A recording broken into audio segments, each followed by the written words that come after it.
আসসালামু আলাইকুম রহমতুল্লাহি অবরকাতুহু। সম্মানিত দর্শক, ছোট্ট একটি খবর। সোহেল তাজকে বিমানবন্দর থেকে ফেরত পাঠানো হয়েছে।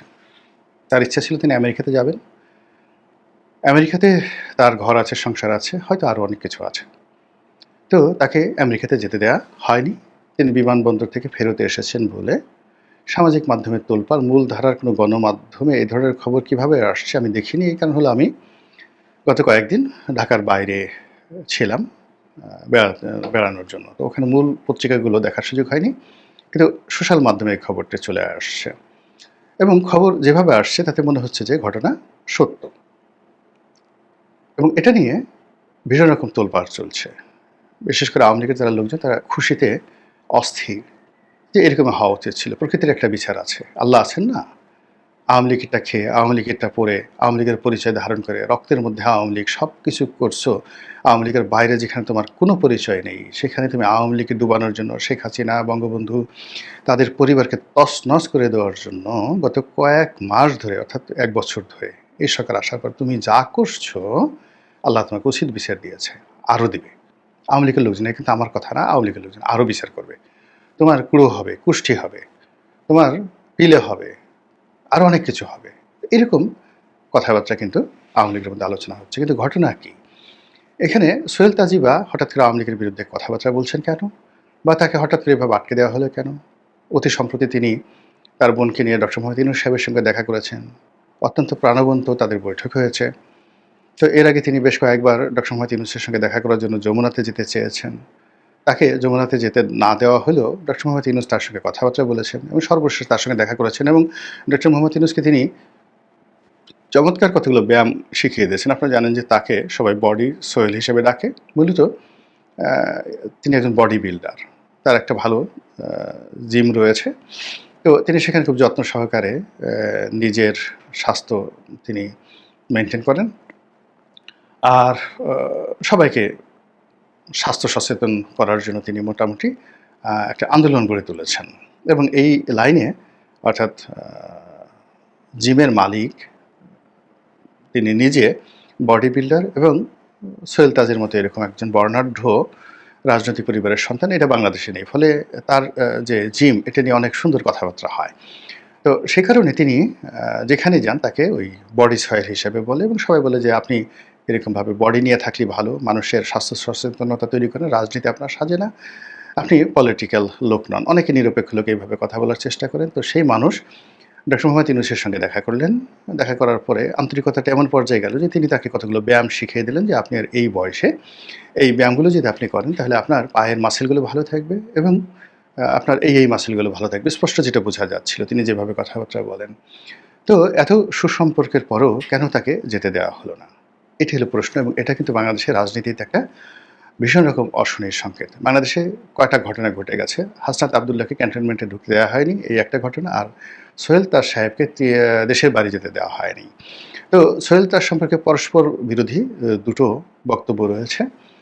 যেটা সবাই আলোচনা করছে সেটা হলো যে উনি স্বরাষ্ট্রমন্ত্রী বা প্রতিমন্ত্রী যখন ছিলেন, তখন যেকোনো কারণে তিনি সেখান থেকে চলে গেছেন। এখন তিনি বলছেন তিনি পছন্দ করেননি। অনেক দুর্নীতি, অনেক অনিয়ম এবং অনেক কর্মকাণ্ডের সঙ্গে তিনি সামঞ্জস্য রক্ষা করতে পারেননি। যার জন্য তিনি যেভাবে চলে গেছেন, এটা শেখ হাসিনা চাননি। শেখ হাসিনা যে তাকে ভালোবেসে চাননি, নট লাইক দ্যাট। তার একটা উপহার, তাকে মন্ত্রী বানানো হয়েছে। সেই মন্ত্রীটা মুখের উপর ছুঁড়ে ফেলে দিয়ে তিনি চলে যাবেন। এটা শেখ হাসিনার জন্য একটা অপমান ছিল। এজন্য শেখ হাসিনা প্রাণান্ত চেষ্টা করেছে আ তাকে ছলে বলে কৌশলে আবার সেই আওয়ামী লীগের মধ্যে আনানো এবং আওয়ামী লীগের ট্যাবলেট খাওয়ানোর জন্য। কিন্তু জনাব সোহেল তাজ একেবারে ফাইনালি বলছেন যে আমি আর রাজনীতি করব না। তো আমরা ইতিমধ্যে বেশ কয়েকবার দেখেছি যে উনি গণভবনের সামনে গিয়েছেন, গণভবনের ভিতরে গিয়েছেন। মানে গণভবনের সামনে উনি ভিতরে যাওয়ার জন্য যাননি। সামনে কতগুলো দাবি-দাওয়া নিয়ে গেছেন। বিশেষ করে তার পিতার স্বীকৃতি নিয়ে তিনি গেছেন। আবার কখনো তার বোনকে নিয়ে বা তিনি একা শেখ হাসিনার সঙ্গে দেখা করতে গিয়েছেন, এবং আমরা দেখেছি যে শেখ হাসিনা তাকে খুব স্নেহ করেছেন। আ তাকে জড়িয়ে ধরেছেন একেবারে নিঃসন্তানের মতো। তাকে খাবার খাইয়েছেন। আ আমরা তখন বুঝেছিলাম যে হয়তো তিনি আবার আ রাজনীতিতে ফিরে আসবেন। কিন্তু এটা শেখ হাসিনার একটা ডিপ্লোম্যাসি। এই ডিপ্লোম্যাসি আ শেখ হাসিনা সবার সঙ্গেই করেন। কিন্তু তিনি তাকে নেবেন বা পুনর্বাসিত করবেন, এটা কখনোই যাকে বলা হয় শেখ হাসিনার মনে ছিল না। এনিওয়ে, এখানে দুটো বিষয় রয়েছে রাজনীতিতে বিটুইন তাজউদ্দিন পরিবার এবং বঙ্গবন্ধু পরিবার। বঙ্গবন্ধু পরিবার মনে করেন যে তাজউদ্দিন সাহেবের জন্য অনেক সমস্যা তৈরি হয়েছে। প্রথম সমস্যা হলো যে মুক্তিযুদ্ধের সময় মূলত ৩ টে গ্রুপ খুব স্ট্রং ছিল। তাজউদ্দিন সাহেবের যে গ্রুপটি, এরা মূলত একেবারে রয়ের সরাসরি নির্দেশে চলতেন। তারপরে ইস্টার্ন কমান্ডের নির্দেশে চলতেন এবং ইন্দিরা গান্ধীর সঙ্গে তাদের ওয়ান টু ওয়ান রিলেশন ছিল, এমনকি বেটার দ্যান বঙ্গবন্ধু। বঙ্গবন্ধুর সঙ্গে কিন্তু ইন্দিরা গান্ধীর ওয়ান টু ওয়ান রিলেশন ছিল না। এই রিলেশনটা ছিল তাজউদ্দিন সাহেবের। তো এই গেল একটা গ্রুপ। আরেকটি গ্রুপ ছিল শেখ ফজলুল হক মনির নেতৃত্বে একটা গ্রুপ, এবং সেই গ্রুপের সঙ্গে তুফাইল সাহেব, আমির হোসেন আমু, তারপরে আব্দুর রাজ্জাক সাহেবের মতো লোক ছিলেন, যারা পরবর্তীতে মুজিব বাহিনী নামক একটা স্বতন্ত্র বাহিনী গড়ে তুলেছিলেন। মূলত নেতৃত্বটা যেন আওয়ামী লীগ এবং বঙ্গবন্ধু পরিবারের বাইরে চলে না যায়, এই জন্য একটা বাহিনী, আলাদা একটা মুজিব বাহিনী গড়ে তুলেছিলেন মূলত তাজউদ্দিন সাহেবকে প্রোটেক্ট করার জন্য। এবং তাদের ধারণা হয়েছিল যে তাজউদ্দিন যেভাবে ভারতের সাথে নেগোসিয়েশন করছে, তাতে করে যদি ভবিষ্যতে স্বাধীনতা আসে, তাহলে সেই স্বাধীনতা এবং সার্বভৌমত্ব এক্সক্লুসিভলি বাংলাদেশের হবে না, এটা অনেকটা সিকিম হয়ে থাকতে হবে। এবং যে কথা ছড়িয়ে পড়েছিল যে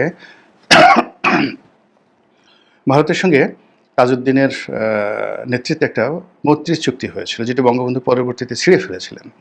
সেখানে পররাষ্ট্রনীতি থেকে মিলিটারি করা রাখা থেকে শুরু করে মানে এরকম অনেক অকথ্য প্রচার আপনি এখনও জামাতের কাছে পাবেন। যে চুক্তিটি হয়েছিল যে এই শর্তে ভারত বাংলাদেশকে সহযোগিতা করছে বা করবে, এবং সেটা তাজউদ্দিনের নেতৃত্ব হয়েছিল। পরবর্তীতে স্বাধীন বাংলাদেশে যখন সেই ব্যাপারে চুক্তি করার জন্য বঙ্গবন্ধুর কাছে সেই খসড়া দেওয়া হয়, বঙ্গবন্ধু সেটা পড়ে তেলে বেগুনে জ্বলে গিয়ে একেবারে ছিঁড়ে ফেলেছিলেন, এবং ওই দিন থেকে তাজউদ্দিন সাহেবের সাথে বঙ্গবন্ধুর সম্পর্ক নষ্ট হয়ে যায়। এটা আমি আওয়ামী লীগের লোক নয়, এটা ওই সময়টিতে যারা মুসলিম লীগের ছিলেন, ইসলামী তাহজিব তমুদ্দিনের ছিলেন, কিন্তু স্বাধীনতার পক্ষের ছিলেন, আমি তাদের মুখ থেকে শুনেছি। অধ্যাপক দেওয়ান মোহাম্মদ আজরফ, শাহেদ আলী, সাংবাদিক অধ্যাপক আব্দুল গফুর, তমুদ্দিন মজলিস, এদের কাছ থেকে আমি এই কথাগুলো শুনেছি। এরা আওয়ামী লীগ করতেন না এবং বঙ্গবন্ধুকে পছন্দ করতেন না। তো যাই হোক, এনিওয়ে, তো এটা নিয়ে শুরু হলো। আর দিল্লিতে এবং কলকাতাতে যে লবিস্ট গ্রুপ ছিল, তাজউদ্দিন সাহেবের একটা গ্রুপ আর শেখ ফজলুল হক মনির একটা গ্রুপ। সেই ফজলুল হক একটা মনির যে গ্রুপটি, স্বাধীন বাংলাদেশে বঙ্গবন্ধুর ভাগ্নে হওয়ার কারণে তাজউদ্দিনের জীবনকে তিনি তছনছ করে দিয়েছিলেন, যেভাবে কলকাতাতেও তার জীবন তছনছ করে দিয়েছিলেন। ফলে এই যে শত্রুতা বঙ্গবন্ধু পরিবারের সাথে তাজউদ্দিন পরিবারের যে শত্রুতা, এটা রক্তে মিশে গেছে। থার্ড আরেকটি গ্রুপ ছিল পাকিস্তানপন্থী গ্রুপ। এই গ্রুপে তাহিরউদ্দিন ঠাকুর, খন্দকার মোশতাক, তারা শেষ পর্যন্ত চেষ্টা করেছে যেন পাকিস্তানের সঙ্গে একটা নেগোসিয়েশন হয়, এবং এই চক্রটিও কিন্তু বঙ্গবন্ধুর ক্যাবিনেটে থেকে বঙ্গবন্ধু সরকারকে প্রতিটা মুহূর্তে তছনছ করে দিয়েছে। এবং স্বাধীন বাংলাদেশে তাজউদ্দিনের একটা গ্রুপ, শেখ ফজলুল হক মনির একটা গ্রুপ, আবার ছাত্রলীগ থেকে বের হয়ে জাসদ একটা গ্রুপ, তারপরে বামপন্থী যে কমরেড মনি সিংয়ের নেতৃত্বে একটা গ্রুপ, সব মিলিয়ে যা কিছু হয়েছে বঙ্গবন্ধু পেরে উঠছিলেন না। এই গেল একটা। দ্বিতীয় যে বিষয়টি হলো, যখন স্বাধীন বাংলাদেশের অর্থমন্ত্রী রূপে তাজউদ্দিন আহমেদ সাহেব দায়িত্ব নিলেন, তিনি আজকের ডক্টর মোহাম্মদ ইউনূসের মতোই, বা আজকের অনেক দেখবেন যে যাদের বিরুদ্ধে আপনার অভিযোগ আছে, খুব ভালো একটা ইমেজ আছে, যেমন আসিফ নজরুল, রেজওয়ানা, বা অনেকের সম্পর্কে আমাদের যে ভালো ধারণা আছে, এখন আমরা তাদের সম্পর্কে যেরকম ধারণা পোষণ করছি ক্ষমতা লাভের পর, তার চাইতেও খুব খারাপ একটি অবস্থা তৈরি হয়েছিল তাজউদ্দিন সাহেবকে নিয়ে। এবং আমেরিকার সাথে সম্পর্ক নষ্ট করা, তারপরে বিশ্বব্যাংকের সাথে সম্পর্ক নষ্ট করা, এই কাজগুলো জনাব তাজউদ্দিন সাহেবের জন্য বাংলাদেশের হয়েছিল। বিশ্বাস করেন, তিনি যখন অর্থমন্ত্রী, তখন তার সঙ্গে দেখা করার জন্য বিশ্বব্যাংকের প্রেসিডেন্ট বাংলাদেশে এসেছেন, এবং তিনি বাইরে বসিয়ে রেখেছেন এবং তাজউদ্দিন সাহেব দেখা করেননি। ইতিহাস। তো এই জিনিসগুলো হয়েছে। পরবর্তীতে যখন বিরোধ প্রবল আকার ধারণ করে, তখন তাকে বলা হয়, বা তিনি নিজের ইচ্ছায় সেই মন্ত্রিপরিষদ থেকে তিনি পদত্যাগ করেন। কিন্তু পদত্যাগ করার পরে যে বিপদটা হয়, সেটা হলো তার যে ভারতীয় লবিস্ট গ্রুপ ছিল, বা তার সঙ্গে দিল্লির যে কানেকশন ছিল, তো বঙ্গবন্ধু তাকে স্নেহ করতেন, তাকে প্রতিহিংসা তার প্রতি, বঙ্গবন্ধুর মধ্যে এই প্রতিহিংসাটা কখনো ছিল না।